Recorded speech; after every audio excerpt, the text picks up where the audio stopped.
ఇక ఇవాళ వివరాల్లోకి వెళ్తే సుప్రీంకోర్టులో 2 కీలకమైన నిర్ణయాలు జరిగే ఆర్డర్స్ వచ్చాయి.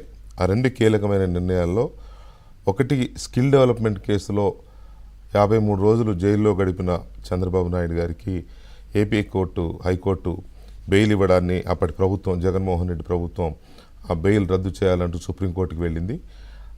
సుప్రీంకోర్టు ఇవాళ దాన్ని బెయిల్ రద్దు చేయాల్సిన అవసరం లేదు, ఏపీ హైకోర్టు జడ్జిమెంట్ని మేము సమర్థిస్తున్నామని చెప్పి సుప్రీంకోర్టు చాలా స్పష్టంగా చెప్పింది. దీంతో ఇప్పుడు వైసీపీ కాస్త అయోమయంలో పడింది.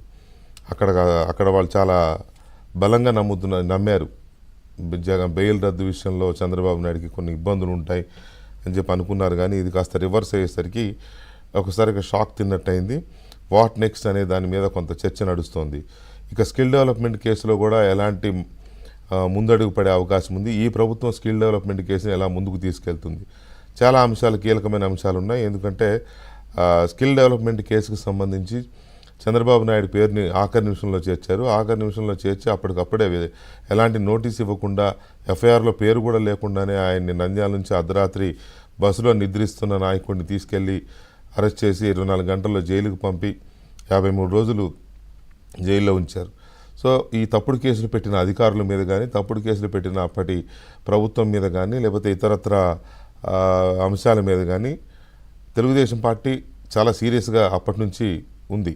అయితే ఈ బెయిల్ రద్దు పిటిషన్ సుప్రీంకోర్టులో ఉండడం వల్ల సబ్జుడీస్ అవుతుందనే ఉద్దేశంతో దాని మీద పెద్దగా ఎవరు స్పందించలేదు. బట్ ఇప్పుడు సుప్రీంకోర్టు నుంచి క్లారిటీ వచ్చింది కాబట్టి చంద్రబాబు నాయుడికి బెయిల్ ఇవ్వడం సముచితమే, హైకోర్టు ఇవ్వడం అనేది సుప్రీంకోర్టు చేసింది. కాబట్టి ఇక ఈ కేసులో ఎవరెవరు తప్పుడు నిర్ణయాలు తీసుకున్నారు, చంద్రబాబు నాయుడు అరెస్టుకు సంబంధించి ప్రత్యేకంగా చంద్రబాబు నాయుడు అరెస్టుకు సంబంధించి 17A కింద గవర్నర్ అనుమతి తీసుకోకుండా చంద్రబాబు నాయుడిని అరెస్టు చేయడం పైన ఈ ప్రభుత్వం ఎలా రియాక్ట్ అవుతుంది, అలాంటి నిర్ణయాలు తీసుకున్న ప్రభుత్వ పెద్దలు కావచ్చు, లేకపోతే అరెస్టు చేసిన ఐపీఎస్ అధికారులు కావచ్చు, అనుమతి ఇచ్చిన ప్రభుత్వంలోని ఉన్నత అధికారులు కావచ్చు, వీళ్ళందరి మీద ఎలాంటి చర్యలకు ఉపక్రమించే అవకాశం ఉంది, దీంట్లో ఇన్వెస్టిగేషన్ చేస్తే అరెస్ట్ చేయమని చెప్పింది ఎవరు అసలు, అందులో అప్పటి ప్రజాప్రతినిధులు అంటే ముఖ్యమంత్రి కానీ లేకపోతే ఇంకెవరన్నా అధికారుల మీద ఒత్తిడి తీసుకొచ్చారా,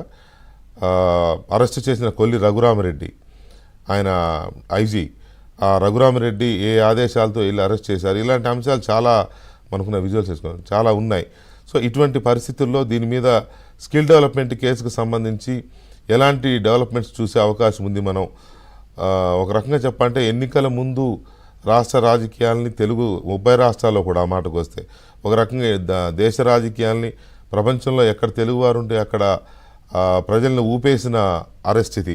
53 రోజుల పాటు చంద్రబాబు నాయుడు జైల్లో ఉంటే బయటున్న జనం కానీ, తెలుగుదేశం కార్యకర్తలు కానీ, కూటమి పార్టీల కార్యకర్తలు కానీ, అభిమానులు కానీ ఉర్రూతలూగిపోయారు ఆయన్ని విడుదల చేయించే వరకు. సో ఈ సిచ్యువేషన్లో దీని మీద ఈ ప్రభుత్వం ఎలా ప్రొసీడ్ అయ్యే అవకాశం ఉంది, తర్వాత ఇప్పుడు ప్రభుత్వం యొక్క రియాక్షన్ కానీ, తెలుగుదేశం పార్టీ రియాక్షన్ కానీ ఎలా ఉంది అనేది ముందు మనం చూద్దాం. దీనిపైన వివరాలు అందించడానికి మా